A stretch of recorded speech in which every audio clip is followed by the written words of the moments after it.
किसी भी असाधारण के मूल में बुनियादी तौर पर एक पुरातन निहित है और वो है मानव उत्पत्ति। मानव के साथ विकास जुड़ा रहता है और विकास के मूल में आवश्यकता जुड़ी हुई है। इसी प्रकार सुधार के कारण है सामाजिक और सामुदायिक परंपराएं और कुरीतियां व सोच एवं बाधाएं। रोग उन्मूलन के लिए आवश्यक है कि रोग के मूल का पता किया जाए। जाति संवर्ग की उत्पत्ति के विषय में कौम देशवालियान 84 के आइन में प्रकाशित एक लेख के विवरण में मिलता है कि जब तक किसी को शिकायत और अभाव की स्थिति नहीं हो तब तक विकास अथवा परिवर्तन नहीं होता है। देशवाली जाति का प्रादुर्भाव व पहचान शोध का विषय है। देशवाली जाति का प्रादुर्भाव भारतीय मूल के निवासियों के धर्मांतरण के कारण हुआ है। इस विषय में विस्तृत जानकारी मारवाड़ क्षेत्र की जातीय जनगणना ईस्वी सन 1891 की रिपोर्ट भाग 3 सूची क्रमांक 31 से 34 तथा विवरण संख्या 65 से 73 तक 9 पृष्ठों पर उपलब्ध है। जनगणना की रिपोर्ट के मुताबिक भारत में विशेषकर राजस्थान और सिंध प्रांत में धर्म परिवर्तन का सिलसिला विक्रम संवत 770 अर्थात ईस्वी सन 713 में मोहम्मद बिन कासिम के आगमन से शुरू हुआ, जो मुगल सम्राट औरंगजेब की मृत्यु पश्चात संवत 1762 तदनुसार सन 1705 ईस्वी में समाप्त हुआ। इस जनगणना में देशवाली जाति का विवरण मिलता है। ख्वाजा साहिब के सौजन्य, सदाचार, सद्भावना और खुश अखलाक से बहुत संख्या में लोग इस्लाम धर्म ग्रहण कर ख्वाजा साहब से दीक्षित हुए। देशवाली जाति का उल्लेख शासकीय पुराने रिकॉर्ड में पाया जाना दृष्टिगोचर नहीं है, जिसका प्रमुख कारण इस जाति में धार्मिक परिवर्तन के पश्चात अपना नाम अपनी गोत्र के साथ ही अंकित कराया है, न कि सामुदायिक रूप में। तथापि शोध करने पर जानकारी मिलती है कि मारवाड़ में जाति आधारित जनगणना सन 1891 ईस्वी में की गई। इस जनगणना में देशवालियों को कई प्रकार से अंकित किया गया है। कहीं इनको सिपाही, कहीं देशवाली पठान, तो कहीं रंगड़ मुसलमान राजपूत और कहीं केवल देशवाली बताया गया है। इस जनगणना में देशवालियों के रीति रिवाज और पोशाक के साथ साथ विवाह की रस्म और मृत्यु की रस्मों का स्पष्ट उल्लेख मिलता है। विवाह एवं उत्सवों में गुड़ का दलिया, जिसको लापसी कहा जाता है, का प्रचलन था। राजपूताना की जनगणना भाग 22 पार्ट 1 में अजमेर मेरवाड़ा की अंग्रेजों के समय की जनगणना में पृष्ठ संख्या 253 पर स्पष्ट रूप से देशवाली जाति की जनसंख्या बताई गई है। इसी प्रकार जनगणना रिपोर्ट के पृष्ठ संख्या 218 पर देशवाली जाति को प्रमुख जाति के रूप में अंकित कर इसका प्रमुख व्यवसाय खेती बताया गया है। ब्रिटिश अभिलेख में वर्ष 1891 से 1901 और 1911 ईस्वी के अनुसार राजपूताना में देशवाली जाति की जनगणना अनुसार केवल देशवाली जाति की अलग से जनसंख्या अंकित की गई, जो 1891 की जनसंख्या के मुकाबले तीसरी जनगणना 1911 ईस्वी में देशवाली जाति की जनसंख्या कम हो गई, यानी कि घट गई।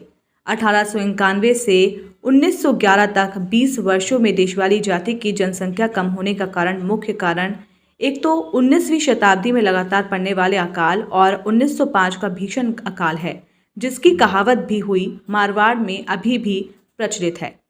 महाराज छपनिया रे काल फिर मती माजे भोली मारवाड़ में इस विभीषिका के कारण देशवाली जाति का पलायन मध्य प्रदेश और गुजरात की ओर हुआ।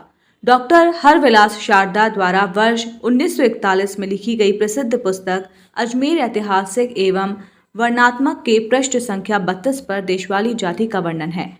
डॉक्टर हरविलास शारदा के अनुसार अजमेर में मुख्यतः खादिम, अंदर, कोटियों और देशवालियों का वर्चस्व था। देशवाली सरकारी सेवाओं में तथा कुछ चूना भाटा भवन निर्माण व्यवसाय में कार्यरत थे। धर्मांतरण क्रम 8वीं सदी से 18वीं सदी तक चलता रहा। इस काल में भारत के सभी वर्णों और जातियों के लोग, जिनमें ऊंची श्रेणी और निम्न श्रेणी और शासक और शासित वर्ग थे, इस्लाम धर्म को अंगीकार किया। नवीन धर्मावलंबियों को समायोजन में कठिनाई होने लगी। इस्लाम के अनुयायियों में मुख्यतः शेख, सैयद, मुगल और पठान जातियों के बाहुल्य होने से कोई भी वर्ग नवीन धर्मावलंबियों को अपना नाम देकर समायोजित करने को तैयार नहीं था। ये जाति भारत में उपलब्ध समस्त जातियों का मिश्रण है। ये जाति मुगल कालीन समय में सिपाही नाम से जानी जाती थी। इस जाति का कोई पृथक से इतिहास उपलब्ध नहीं है। इसका इतिहास पृथक पृथक खेतों के रूप में भरवाया भाट जाति के पास उपलब्ध है। क्योंकि ये भारतीय मूलों के लोगों का समूह होने से इसको भारतीय नामकरण अर्थात देशवाली से संबोधित किए जाने की संभावना प्रतीत होती है। इसके लिए कोई समय व्यक्ति विशेष को नामांकित नहीं किया जा सकता। ये शोध का विषय है, यही शोध है। देश के बंटवारे के समय उपमहाद्वीप हिंदुस्तान और पाकिस्तान 2 भागों में विभाजित हो गए। इस विभीषिका के कारण अजमेर और राजपूताना में बहुसंख्या में देशवाली पलायन करके पाकिस्तान चले गए।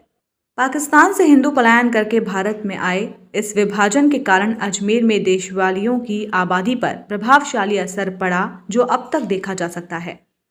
कौम देशवाली जो मुस्लिम धर्मपंथी हैं ने शादी और अन्य सामाजिक मामलात को सामाजिक स्तर पर निर्णित करने के लिए जाति के पूर्वजों ने नामालूम समय और अवधि से 84 नामक संस्था के माध्यम से पंचायत स्तरीय संगठन के द्वारा परंपराओं, प्रचलित रिवाज और पंचायतों के पूर्व निर्णय के आधार पर सुलझते रहे।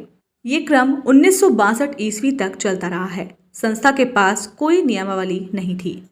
मुस्लिम पंचायत 84 देशलियान ने वर्ष 1962 में सामाजिक चिंतकों ने नवीन विचार और परिस्थितियों के आधार पर मुस्लिम पंचायत 84 देशवालियान की बुनियाद रखी। ये संस्था आज भी पूर्वजों के उद्देश्यों के आधार पर कार्यरत है। 24 जून 2002 को देशवाली जाति को राजस्थान के पिछड़ी जाति की सूची में सम्मिलित किया गया।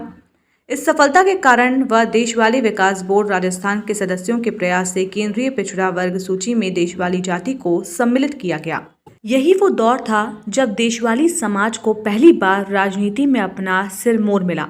मांडल से मोहम्मद हाफिज विधायक चुने गए।